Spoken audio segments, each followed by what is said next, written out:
디모데 전서와 함께 사도 바울이 그 아들과 같은 디모데에게 쓴 편지입니다. 사도 바울이 쓴 마지막 서신으로 추정이 되고요. 그리고 마지막 4장에 보면 자신의 죽음을 예견하고 쓴 글도 있습니다. 주제는 목회자의 고난과 인내입니다. 전서에서는 에베소에서 사역하고 있는 이 디모데가 육신도 연약했고 나이도 어렸고 여러 가지 미숙한 가운데 이제 목회를 어떻게 해야 되는지 지침을 좀 알려줬다면, 이 디모데후서는 목회자로서, 사역자로서, 때로는 그리스도인으로서의 받는 고난과 인내에 대한 부분을 이야기를 합니다. 자, 기록 배경을 좀 보시면 이 2차로 이제 이 로마의 감옥에 갇히기 직전에 쓴 마지막 편지로 보시면 돼요.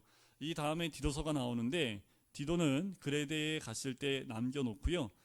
디도를 그 사역지에 남겨놓고 가게 되지요. 그래서 자신이 이제 이 마지막 길을 갈 때에 디모데를 그리워하면서 이 마지막 디모데 후서를 쓰게 됩니다. 유언과 같은 마음으로 쓴 편지가 이 디모데 후서입니다. 그러니까 마지막 글이다라고 보시면 돼요. 사도 바울이 그 아들 같은 디모데에게 마지막으로 손편지를 쓰는 거지요.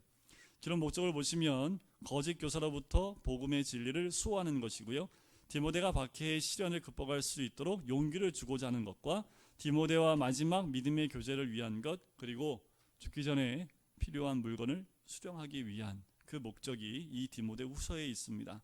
특징을 보시면 개인적 목회 서신이고요, 마지막 유언적 서신이고요, 고난 서신으로도 봅니다. 왜냐하면 자신의 마음 자세와 고난에 대한 인내를 강조하기 때문에, 특별히 이 복음과 함께 고난을 받으라라는 말이 많이 반복되어져 나오는 것을 볼 수 있습니다.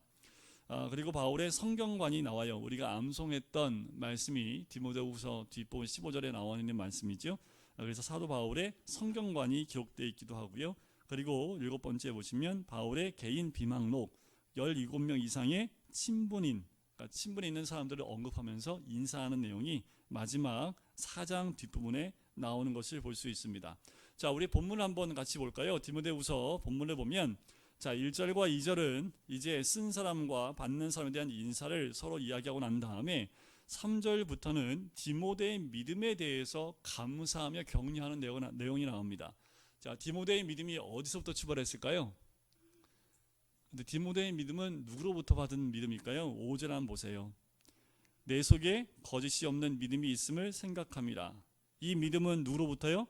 내 외조모 로이스와 내 어머니 유니게 속에 있더니 내 속에도 있는 줄을 확신하노라.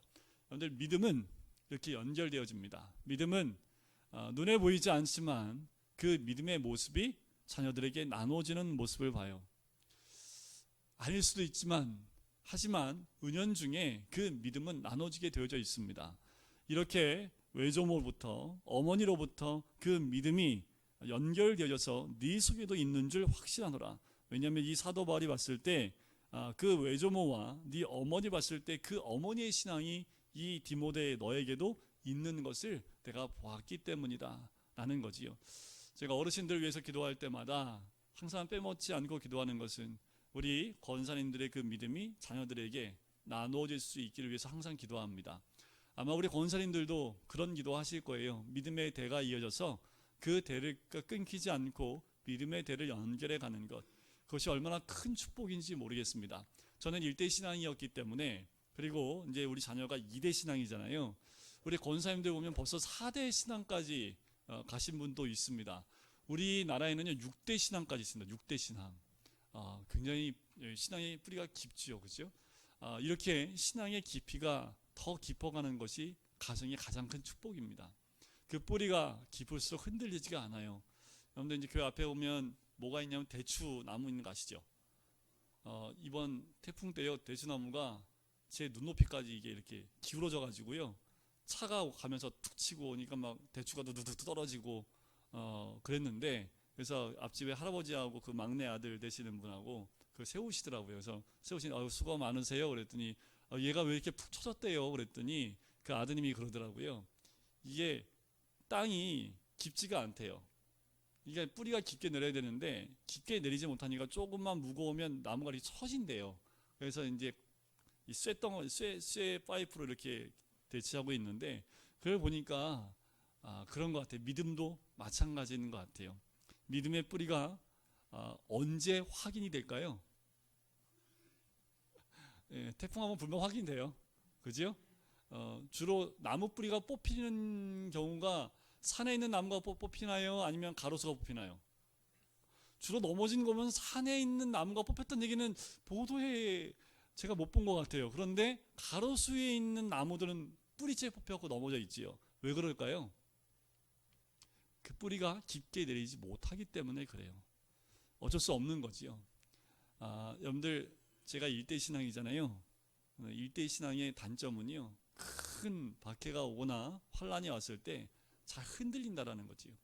믿음의 대로 이어져서 믿음의 깊이가 깊어질수록 어떠한 환란과 박해에도 흔들리지 않습니다. 그래서 이 사도 바울이요. 디모데에게 계속 그 이야기 해나가요. 6절과 7절을 보시면 그러므로 내가 나의 안수함으로 내 속에 있는 하나님의 은사를 다시 부리듯 하게 하기 위하여 너로 생각하게 하노니. 그러니까 사도 바울이 안수를 통해서요. 이 안에 있는 그 달란트와 그 믿음이 다시 회복하게 하길 원한다라는 그 말씀을 하지요. 왜요? 하나님 주신 것은 무엇입니까? 두려워하는 마음이 아니라는 겁니다. 여러분들 두려워하는 것은 하나님 주신 마음 아닙니다. 오히려 하나님은 능력과 사랑과 절제하는 그 마음이니. 근데 마음을 다른 말로 하면요. 1번이라고 되어 있죠. 밑에 가면 헬라어로 영입니다. 영. 그러니까 하나님 우리에게 두려워하는 영을 주시는 분이 아니라 무슨 영을 주시는 분이에요? 능력의 영, 사랑의 영, 절제의 영을 주시는 분이 우리 하나님이다 라는 겁니다. 그래서 왜 이런 능력을 주시냐 하면 8절 뒤에 보세요. 끝에 보면 오직 하나님의 능력을 따라 복음과 함께 뭘 받으라? 고난을 받으라. 그래서 디모데후서는요. 특별히 고난에 대한 부분들을 이 디모데에게 많이 강조합니다. 왜 그럴까요? 믿음은 이 고난과 함께 가기 때문에 그렇습니다. 3장에도 또 나와요. 3장에도 이 믿음과 함께 고난을 받으라라고 얘기를 해요. 이런 마음일까요? 이놈아 고난이나 받아라. 이런 마음 아닙니다. 믿음을 갖게 되면 이때 당시에 디모데와 사도 바울이 있을 때는 믿음 하나 때문에 고난을 받기에 충분했던 때입니다. 그러니까 고난을 받는다는 건 여러분들 상상할 수 없는 고난입니다. 그런데 고난을 받으라고 얘기를 하지요. 왜요? 고난을 안 받기 위해서 믿는 것을 드러내지 않는 사람들이 더 많이 늘어났기 때문에 그래요. 그러지 말고 복음과 함께 고난을 선택하라 라고 얘기하는 겁니다. 때로는 우리의 믿음을 숨겨야 될 때가 있을 수도 있습니다. 상황에 따라서 그럴 때가 있지요. 하지만 복음을 따라 고난을 선택해야 될 때도 있습니다. 어쩌면 이때가 그때가 아닐까라는 생각이 들어요. 젊은이들이 특별히 중고등부 아이들의 복음 화율이 4% 미만입니다. 그러니까 100명 중에 4명도 안 된다라는 거지요. 특히 저희 옥정중학교는 탤런트 때문에 그 천주교를 많이 갔다고 얘기더라고요. 천주교에 가면 이제 거기에 탤런트가 있으니까 그 보기 위해서도 많이 갔다고 얘기를 하는데 우리 교회도 그러면 탤런트를 한 명 전도를 해와야 되나? 그런 건 아니지만 여러분들 복음 안에서 복음을 믿고 예수 그리스도를 믿는 것 때문에 점점 어쩌면 우리 아이들이 신앙생활하는 것이 점점 어려워질 환경과 시대가 가까이 왔습니다. 이제 어르신들 손주들 있잖아요, 그죠? 증손주들이 있고 손주들이 있지요. 상상을 해보십시오. 걔네들이 이제 10년 후에 그 아이들이 초등학교를 가고 20년 후에 대학생이 될 텐데 그때 이 땅 가운데 믿음의 토대가 어떻게 변했을까요? 그냥 교회 다니는 거 하나만으로도 고난이 올 수 있습니다. 그러면 뭐라고 말씀하시겠어요? 고난받지 않으려고 교회 가지 마라 이렇게 하시겠습니까? 아니면 복음을 선택하고 고난을 받아라 이렇게 권면하시겠습니까? 사도 바울이 그걸 얘기하는 겁니다. 복음을 위해서 고난을 선택하라 라고 얘기하는 거지요. 그러면서 자신에 대한 그 믿음의 모습을 얘기합니다. 나는 이 복음을 위해서 11절에 보세요. 나는 이 복음을 위해서 선포자와 사도와 교사로 세우심을 입었노라. 고난을 넘어서 자신이 뭐냐면 이 복음을 위해서 사도 바울은 선포자이며 사도이며 교사로 세우심을 받은 사람이다 라고 얘기하는 거지요. 여러분들 복음을 위해서 무엇으로 세움 받으셨습니까? 우리 이 땅 가운데 각자의 삶을 사지만 주를 위해서, 복음을 위해서 세워진 바 된 부분들이 분명히 있습니다. 그걸 간과하지 마십시오. 그 세워진 부분에 최선을 다하여 삶을 사는 것, 그것이 고난이지요.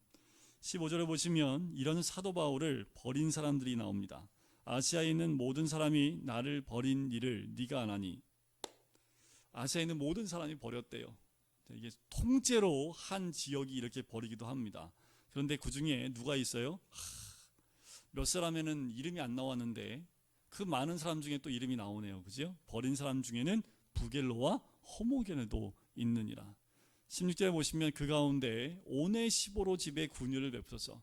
자기가 감옥에 갇혀 있는데 그 메인 것을 부끄러워하지 않고 부지런히 찾아와 만나줬던 오네시보로 집을 긍휼을 베푸시옵소서. 그래서 그 오네시보로를 집을 또 긍휼을 위해서 기도하는 사도 바울의 모습을 보지요. 여러분들, 믿음은 함께 가는 겁니다. 믿음으로 고난받고 있는 심령들이 있다면 함께 가야 되지요. 이것은 구제이면서도 도움의 손길입니다. 저희가 이제 소망하는 것은 선교지를 함께 성도님들하고 이제 원하시는 분들을 모시고 가고 싶어요. 그래서 만약에 가게 될 기회가 되면 제가 연초에 어디 갈 건데 가실 분들 신청하세요. 하면 신청하시는 분들 한해서만 일단 훈련하고 교육해서 이제 선교지로 나가게 될 겁니다. 제가 신청을 받을까요? 돈이 들어가서 그래요. 돈이 공짜로 가면 다 모시고 가면 되죠, 그죠? 선교지 가려면 비행기 타야 되죠. 뭐 일주일 갔다 오면 먹어야죠, 잠자야 되죠. 딱 이제 그런 것 때문에 들어가는 비용 때문에 미리 적금 들라고 연초에 말씀드려서 신청자 받아서 신청자들 돈 모으라고 제가 미리 말씀을 드릴 텐데, 그러는 거예요. 이렇게 선교지에 나가면 선교사님들을 후원하고 돕는 거죠. 가서 저희가 일주일이 있는다고 뭐 달라지겠습니까, 그죠? 그런데 오네시보로처럼 그 선교사님들 격려하는 거지요. 우리가 함께하고 있습니다. 나라와 나라가 멀리 떨어져 있지만 우리가 함께 기도하고 있다는 것을 얼굴로 보고 확인시켜 드리는 그것이 우리가 단기 선교 가운데 가야 될 또 이유 중에 하나지요. 자, 2장에 보면 사도 바울이 디모데한테 이런 얘기를 해요. 1절 보세요. 내 아들아 하면서 내가 어떤 자세로 신앙생활을 해야 되는지에 대해서 얘기합니다. 3절이지요. 너는 그리스도 예수의 뭐가 되라고요? 좋은 병사로 나와 함께 고난을 받으라. 이 고난을 참 많이 얘기해요. 여러분들, 군인 되면 고난이 있을까요, 없을까요? 예, 이제 얘들 이제 중고등부 아이들은 이제 군대 가야 되니까 군대 가는 것만으로도 스트레스죠, 그죠? 갔다 오신 분들은 추억 속에 있는 군대에서의 그 고난. 그냥 뭐가 고난일까요, 군인들이? 그냥 갇혀 있는 게 고난이죠, 그죠? 자유가 없어진 게 고난이잖아요. 아주 혈기왕성한 20대 초반에 저는 29개월, 29개월, 39개월은 너무하네요. 네, 아마 우리 장모님들이 한 30 몇 개월 하시죠? 34개월. 네, 제가 1992년도에 군대 갔으니까 그때는 29개월하고 한 2주인가 했습니다. 조금씩 줄어들 때였거든요. 제가 이제 대학교 2학년 마치고 왔으니까 그때 그냥 군대 들어가는 것 자체가 고난이잖아요, 그죠? 이렇게 묶어놓고 무조건 PT 제조시키고 뭐 이것저것 많이 시키잖아요, 그죠? 자, 좋은 병사로 나와 함께 고난을 받으라. 이 고난은 뭐냐 하면, 좋은 병사라는 건 뭐예요? 4절에 나오죠. 병사로 복무하는 자는. 어떤 게 좋은 병사입니까? 자기 생활에 얽매이는 자가 하나도 없나니 이는 병사로 모집한 자를 뭐하게 하는 거예요? 기쁘게 하려 함이라는 거죠. 자, 우리는 좋은 병사입니다. 우리가 좋은 병사가 되려면 누구를 기쁘시게 하는 거예요? 하나님을 기쁘시게 하는 자가 되는 것이 좋은 병사라는 겁니다. 그럼 하나님을 위해 사는 것 자체가 뭐예요? 고난을 받는 것 자체가 하나님을 기쁘시게 하는 삶이다 라고 얘기하는 거지요. 그래서 병사는요, 자기가 원하는 삶을 사는 것이 아니라 누가 원하는 삶을 살아요? 하나님이 원하시는 삶을 사는 거예요. 여러분들 어떠십니까? 하나님을 원하시는 삶을 살기를 원하십니까? 아니면 아직도 내가 살고 싶은 삶을 살고 계십니까? 우리 신앙인들 가운데 이 두 가지 가운데 선택할 기로가 분명히 있지요. 또 한 가지가 5절에 경계하는 자. 자, 우리는 다 경계하는 자와 같아요. 그런데 법대로 경계하지 아니하면 승리자의 관을 얻지 못할 것이요. 이 법대로 한다는 게 뭘까요? 하나님 주신 말씀대로라는 거예요. 우리가 다 경기하는 사람들이 이 법대로 하지 않고 자기 마음대로, 그러니까 옛날에 그 마라톤 선수 가운데 몰래 빠져나가서 차 타고 이동해가지고 앞으로 가서 이렇게 한 사람들이 있었어요.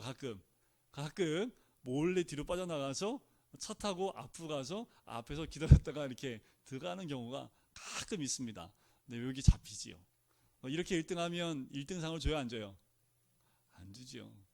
그 마라톤의 법대로 가는 거지요. 신앙생활도 마찬가지입니다. 하나님 말씀의 그 경기대로 우리의 영적인 전쟁도 영적인 경기도 마찬가지라는 거지요. 또 한 가지의 모습이 6절에 수고하는 농부가 곡식을 먼저 받는 것이 마땅하니라. 우리는 농부와 같다는 거예요. 수고하는 농부와 같다라는 거지요. 곡식을 먼저 받는 것이 마땅한 거지요. 자, 이렇게 우리의 모습은 세 가지의 모습입니다. 좋은 병사, 경계하는 자, 수고하는 농부와 같다라는 거지요. 자, 11절을 보세요. 미쁘다 이 말이요, 우리가 주와 함께 죽었으면 또한 함께 살 것이요. 이렇게 주의 군사가 되어 사는 것, 병사가 되어 사는 것, 그것은 주와 함께 죽었다면 주와 함께 다시 살림을 받을 것을 믿는 믿음 가운데 있기 때문에 그렇습니다. 자, 15절을 같이 한번 읽어볼까요? 15절입니다. 시작. 너는 진리의 말씀을 옳게 분별하며 부끄러울 것이 없는 일꾼으로 인정된 자로 자신을 하나님 앞에 드리기를 힘쓰라.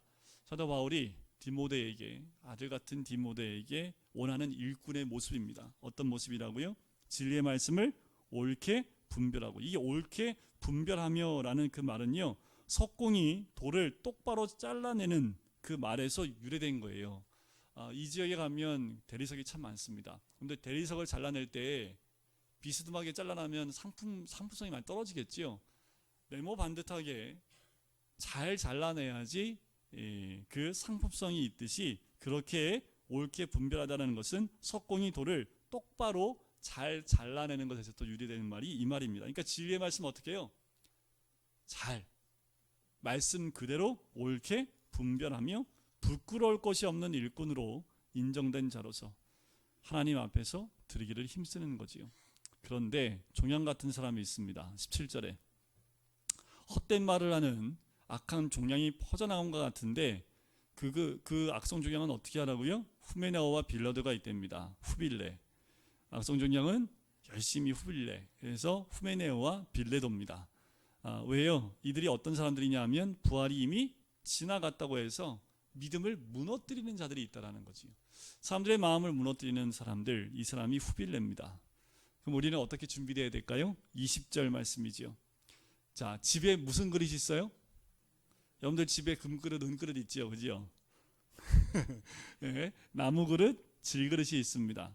귀하게 쓰는 것도 있고 천하게 쓰는 것도 있나니 그러므로 누구든지 이런 것에서 자기를 깨끗하게 하면 귀히 쓰는 그릇이 되어 거룩하고 주인의 쓰심에 합당하며 모든 선한 일에 준비함이 되리라. 여러분들 금그릇 되는 것, 질그릇 되는 것, 어떤 걸 더 원하십니까?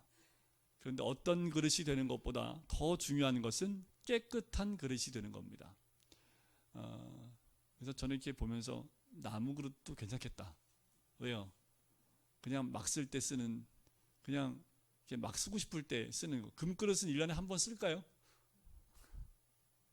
귀한 그릇이긴 해요. 그죠? 아주 귀한 분 모실 때 한 번 쓰는 그릇이실 수도 있습니다. 여러분들, 제 이 말씀드리는 것은 그릇마다 쓰는 용도가 다 다르죠. 그죠? 또 막 쓰는 그릇이 있는 반면에 귀한 손님이 오면 그때 이렇게 꺼내서 쓰는 그릇들이 있지요. 그런데 공통점은 뭐예요?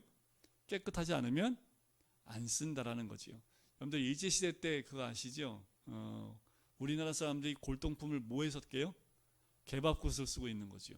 그래서 일본 사람들이 와서 강냉이하고 이렇게 바꿔갔다잖아요. 근데 그것이 뭐 고려청자 막 이런 거, 우리는 모르는데 그것이 정말 귀한 그릇이었는데 개밥그릇 쓰고 있는 거지요. 근데 일본에서 온 사람들이, 일본 사람들이 그것을 많이 가져갔다는 거 아닙니까? 근데 중요한 건 아무리 값어치가 있어도 개밥그릇 쓰면은 우리 눈에는 뭘로 보여요? 개밥그릇이죠, 그게 그냥. 그죠? 자, 우리가 하나님께 쓰일 때는 가장 중요한 것은 깨끗하게 준비된 그릇이 되어야 된다는 거지요. 여러분들 어떠십니까? 주님 쓰시기에 합당한 만큼 깨끗하게 준비되어 계십니까? 자, 사도 바울이 이 디모데한테 하는 얘기지요. 그리고 3장에 넘어가면 마지막 때에 대해서 얘기합니다. 자, 3장 1절에 보세요. 너는 이것을 알라. 말세에 고통하는 때가 이르는데, 고통하는 때에 이르는 고통할 때, 그러니까 마지막 때에 나타나는 모습 19가지를 얘기합니다. 자, 2절부터 볼까요? 첫 번째가 뭐예요? 자기를 사랑하며, 돈을 사랑하며, 자랑하며, 교만하며, 비방하며, 부모를 거역하며. 부모를 거역하는 것은 마지막 때의 죄래요. 자, 감사하지 아니하며, 거룩하지 아니하며, 무정하며, 원통함을 풀지 아니하며, 모함하며, 절제하지 못하며, 싸나우며, 선한 것을 좋아하지 아니하며, 배신하며, 조급하며, 자만하며. 마지막 볼까요? 쾌락을 사랑하기를 하나님 사랑하는 것보다 더하며. 5절을 같이 한번 읽겠습니다. 시작. 경건의 모양은 있으나 경건의 능력은 부인하니 이 같은 자들에게서 내가 돌아서라. 자, 첫 번째 자기를 사랑하는 것. 마지막 19번째 경건의 모양은 있으나 경건의 능력은 부인하는 자니. 이게 무슨 말일까요? 모양은 있는데 능력은 부인해요. 그 말은 뭐예요? 능력이 그 안에 없다라는 얘기죠. 겉으로 보기에는 경건의 모양이 있는 것 같은데 그 안에 능력이 없습니다. 오히려 그 능력을 부인한다라는 거지요. 여러분들 신앙생활 가운데 정말 중요한 것이 경건입니다. 근데 이 경건의 모양이 점점 모양만 남고 그 안에 있는 중요한 안고가 빠져 있는 거지요. 정말 중요한 그 안에 있는 것은 다 빼버리고 겉에 있는 것만 남아있는 상태가 이 말세의 고통의 때라고 이야기하는 거예요. C.S. 루이스가 고통의 문제에 대해서 이렇게 얘기를 합니다. 고통이라는 것은 인간들이 진정한 축복이신 하나님과 바른 관계에 있지 못하기 때문에 겪는 것이다. 고통은 다 그렇게 겪는 겁니다. 여기서 나오는 19가지가 다 똑같지요. 하나님과 바른 관계에 있지 못하기 때문에 겪는 것이 이 고통의 때에 우리가 겪는 거지요. 자, 12절 보세요. 무릇 그리스도 예수 안에서 경건하게 살고자 하는 자는 뭐를 받으리라? 박해를 받으리라. 우리가 밖에서 신앙인으로 그리스도인으로 살게 되면 당연히 뭘 받게 된다고요? 박해를 받는다라는 거죠. 우리가 그리스도인으로 경건하게 살고자 하면 반드시 우리 안에 오는 것은 박해입니다. 눈 감아주시면 안 돼요. 우리가 눈 감고 그냥 한번 찔끔 감고 그냥 가면 안 돼요. 눈을 똑바로 뜨고 하나님이 원치 않는 것에서는 발을 내디디면 안 된다라는 거지요. 그렇게 하기 위해서는 우리가 채워야 될 것이 말씀입니다. 15절 보세요. 또 어려서부터 성경을 알았나니 성경은 능히 너로 하여금 그리스도 예수 안에 있는 믿음으로 말미암아 구원에 이르는 지혜가 있게 하느니라. 그래서 우리가 성경 공부를 하고 또 말씀을 나누고 이 시간에 책별로 말씀을 보는 겁니다. 말씀을 늘 가까이 하고 우리 아이들이 이 마지막 때에 구원에 이르는 지혜가 있는 것은 말씀밖에 없습니다.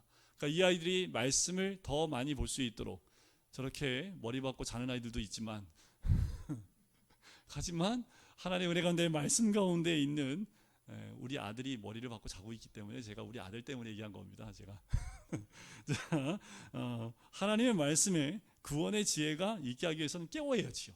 애들을 깨워서 졸려도 말씀을 넣어줘야 되고 힘들어도 말씀을 넣어줘야 될 이유가 왜요? 이들이 구원에 이르는 지혜가 있게 해야 되기 때문에 그렇습니다. 16절을 같이 한번 읽을까요? 16절 17절입니다. 시작. 모든 성경은 하나님의 감동으로 된 것으로 교훈과 책망과 바르게 함과 의로 교육하기에 유익하니 이는 하나님의 사람으로 온전하게 하며 모든 선한 일을 행할 능력을 갖추게 하려 함이라. 자, 모든 성경은 하나님의 감동으로 된 거지요. 자, 이것을 이렇게 유익한 건 뭐예요? 왜냐하면 17절에 하나님의 사람으로 온전하게 하며 이 말씀이 내 안에 들어오면 이 온전함이 채워집니다. 왜요? 말씀이 내 마음을 치기 때문에 그래요. 그리고 모든 선한 일을 행할 능력을 두 가지입니다. 하나님의 사람으로 참다운 그리스도인으로 온전하게 되는 것, 또 하나는 선한 일을 행할 능력을 갖추게 하려 합니다. 두 가지라는 거지요. 뭐가 선하고 뭐가 악한 것입니까? 하나님 편에 서는 것이 선한 거지요. 주를 위해 살아가는 것이 선한 거지요. 선한 일을 행할 수 있도록 우리를 안내하는 것이 이 성경 말씀이다. 그래서 말씀을 가까이 하고 읽고 또 공부하는 이유가 여기에 있는 거지요. 여러분들 말씀을 많이 보시고 읽는 사람일수록 더 하나님이 기뻐하시는 사람으로 나갈 수 있을 줄 믿습니다. 자, 마지막 4장입니다. 자, 1절에 보시면 하나님 앞과 살아있는 자와 죽은 자를 심판하실 그리스도 예수 앞에서 그가 나타나실 것과 그의 나라를 두고 엄히 명하노니. 자, 그냥 명하는 게 아니라요, 예수 앞에서 또 그의 나라를 두고 명하는데 뭐 하라고요? 2절에 너는 말씀을 전파하라. 아시겠죠? 사도 바울이 마지막 유언 같은 말에 디모데한테 남긴 말입니다. 너는 말씀을 전파하라. 마지막 죽기 직전에 남긴 말입니다. 너는 말씀을 전파하라. 때를 얻든지 못 얻든지 항상 힘쓰라. 범사에 때가 있습니다. 그죠? 하지만 그 때와 상관없이 해야 될 것이 뭐예요? 말씀을 전파하는 것이라는 거지요. 6절 전제와 같이 내가 벌써 부어지고 나의 떠날 시각이 가까웠도다. 자기가 죽기 직전이다 라는 죽음의 메시지를 전하고 있는 거지요. 그러면서 자신이 어떤 삶을 살았는지를 7절과 8절에 얘기합니다. 나는 선한 싸움을 싸우고 나의 달려갈 길을 마치고 믿음을 지켰으니. 자, 사도 바울이 뭐래요? 했던 게 얼마나 많습니까?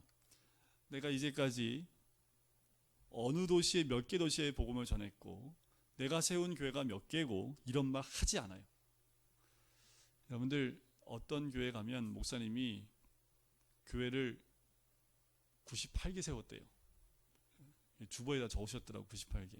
너무 대단하시다. 지금 99개 하신대요. 자기 살아생전에 100개의 교회를 세우는 것이 하나님 주신 비전이래요. 그걸 보고 이제 대단하시다. 그래서 엄매 기죽어 뭐 이렇게 하면서 그때 말씀을 보면 오히려 수만 명 그 이상을 이게 복음을 전했던 사도 바울은 뭐만 했대요? 믿음을 지켰답니다. 이거 외에는 없습니다. 그래서 그거 하지 말라는 것이 아니라요, 우리가 마지막까지 우리가 달려갈 길은요, 믿음을 지키는 겁니다. 믿음 외에는 없어요. 우리의 삶에 목사들은 물에 빠지면 입만 동동 뜬대잖아요. 말만 하니까. 하지만 우리가 물에 빠져도 뭐만 동동 떠야 돼요? 믿음만 떠야 됩니다. 어느 상황에 있어도 믿음만 떠 있어야 되는 거지요. 내가 무엇을 했고 무엇을 남겼고가 중요한 것이 아니라 내가 지금 구원받을 만한 믿음이 있느냐 없느냐라고 가지고 씨름을 하셔야 되는 겁니다. 내가 지금 오늘 당장 주님 부르셨을 때에 내가 구원받을 그런 믿음이 있냐라는 거지요. 사도 바울은 이렇게 8절에 얘기하죠. 이제 후로는 믿음을 지켰기 때문에 나를 위하여 의의 면류관이 예비되었으므로 주 곧 의로우신 재판장이 그날에 내게 대하여 주실 것이요 내게만 아니라 주의 나타나심을 사모하는 모든 자에게도니라. 그 믿음 가운데 의의 면류관이 준비되어져 있음을 사도 바울은 알았고 그리고 믿음의 고백을 하지요. 여러분, 우리가 이 땅의 삶을 살면서 남는 건 믿음밖에 없습니다. 시작도 믿음이요 끝도 믿음입니다. 복음은 믿음으로 믿음에 이르게 한다는 로마서 1장 17절 말씀처럼 복음은 하나님의 의는 믿음으로 믿음에 이르게 합니다. 우리는 마지막 순간에도 또 점검해야 봐야 될 것, 오늘도 우리가 점검해야 될 것은 과연 나는 구원받을 믿음이 있는지, 의의 면류관에 받을 만한 믿음이 내 안에 있는지를 돌이켜보실 필요가 있습니다. 그래요. 우리가 무엇을 점검해야 될지가 참 중요합니다. 그러면서 9절부터 이제 22절까지는요, 바울이 개인적인 부탁을 합니다. 자, 보세요. 여기 이름들이 나오는데요. 10절에 보니까 데마는 이 세상을 사랑하여 나를 버리고 데살로니가로 갔고, 마음이 아프죠, 그죠? 그레스게는 갈라디아로, 디도는 달마디아로 갔고, 누구만 나와 함께 있다고요? 누구만 함께 있다고요? 누가만 나와 함께 있느니라. 여러분들, 사도 바울 왜 누가와 함께 있는지 아시죠? 누가는 의사였기 때문에 사도 바울의 개인 주치의와 같이 감옥에도 로마 시민권을 가지고 있었기 때문에 함께 들어갔던 사람이 이 누가입니다. 여러분들, 누가 나와 함께 있기를 원하십니까? 누가가 사도 바울과 끝까지 함께 있지요. 그리고 네가 올 때 마가를 데리고 오라. 그가 나의 일에 유익하니라. 이 말은 뭐냐 하면 사도 바울이 용납하지 못했던 사람이 마가입니다. 처음 선교에서 그냥 돌이켜 돌아왔던 마가 요한을 이제 마지막 때에 오히려 그가 내 일에 유익하기 때문에 그를 데리고 오라 라고 해서 마가를 끝까지 품는 그 사도 바울의 모습이 보이지요. 두기고는 에베소로 보냈고 13절에 보세요. 내가 들어와 가버의 집에 둔 겉옷을 가지고 오고 또 책은 특별히 가죽 종이에 쓴 것을 가져오라. 자, 디모데야, 네가 올 때에 겉옷 좀 갖다 줘 라고 얘기하는 거지요. 사도 바울에게 남은 것은 그거밖에 없습니다. 그리고 가죽 종이에 쓴 것을 가져오라. 아마 이것은 특별히 편지이거나 아니면 하나님 말씀을 대필해 썼던 것이 아닐까라고 생각을 해요. 그래서 14절에 보면 알렉산더가 내게 해를 많이 입혔으니까 주의하라. 그 주의할 점들도 얘기하고 있습니다. 우리 17절을 같이 한번 읽어볼까요? 17절입니다. 시작. 주께서 내 곁에 서서 나에게 힘을 주심은 나로 말미암아 선포된 말씀이 온전히 전파되어 모든 이방인이 듣게 하려 하심이니 내가 사자의 입에서 건짐을 받았느니라. 그래요. 주께서 나에게 힘을 주심은 선포된 말씀이 온전히 전파되어 모든 이방인이 듣게 하려 하십니다. 사도 바울은 마지막 죽는 그 순간까지도 하나님이 내 곁에서 나에게 힘 주시는 것은 바로 이것이다. 이방인에게 복음을 전하는 것, 이방인들이 듣게 하려 하십니다. 이것이 하나님의 은혜이고 내가 사자의 입에서 건짐을 받은 것도 이 때문이다 라고 이야기하는 거지요. 여러분들, 이번 가을에 이때는 뭐 하는 때일까요? 여러분들, 태신자를 품을 때이고 그리고 한 영혼을 주께로 인도할 수 있도록 집중할 때가 이 가을의 때지요. 다른 때보다 이 2달 동안 무슨 사람이 되자? 착한 사람이 되자. 아시겠죠? 딴 때는 몰랐는데 하여튼 이 2달만큼은 착한 사람이 되자. 그리고 딴 때보다 이 2달은 좀 기도하는 사람이 되자. 그래서 성령이 충만하고 믿음이 충만한 사람이 되기 위해서 기도하는 사람이 되자. 첫 번째 무슨 사람 되자고요? 착한 사람이 되자. 두 번째는 기도하는 사람이 돼서 말씀과 그리고 믿음과 성령에 충만한 사람이 되자. 네, 그럴 때 하나님께서 우리를 통해서 하나님의 역사가 일어나게 될 줄 믿습니다. 결국 이 마지막 디모데후서를 통해서 사도 바울은 형장의 이슬로 사라지게 되고 그리고 이에 사도 바울의 이 마지막 디모데후서를 통해서 자신의 마지막 글을 남기게 되는 것을 보게 됩니다. 여러분, 이번 가을에 어쩌면 우리 사도 바울이 우리에게 디모데후서를 통해서 말씀하시는 것이 아닐까. 우리가 조금 더 깨끗하게 준비되어지는 주의 좋은 병사로 이 2달 동안만큼은 하나님이 쓰시기에 깨끗한 그릇이 되어서 하나님이 쓰시기에 합당한 그릇이 되어서 하나님을 기쁘시게 하는 자리에 있는 것, 때를 어떤지 못든지 복음을 전파하는 자리에 있는 것, 그것이 하나님이 우리에게 주신 이번 가을에 주님 주신 그 마음이지 않을까라는 생각이 듭니다. 우리 모두에게 이 사명이 있기에 또 태신자를 품고 기도하는 줄 믿습니다. 또 한 주간 동안 기도하면서 우리가 품은 태신자를 위해서 함께 기도하는 시간을 가질 텐데 우리 이 시간에 같이 기도할까요?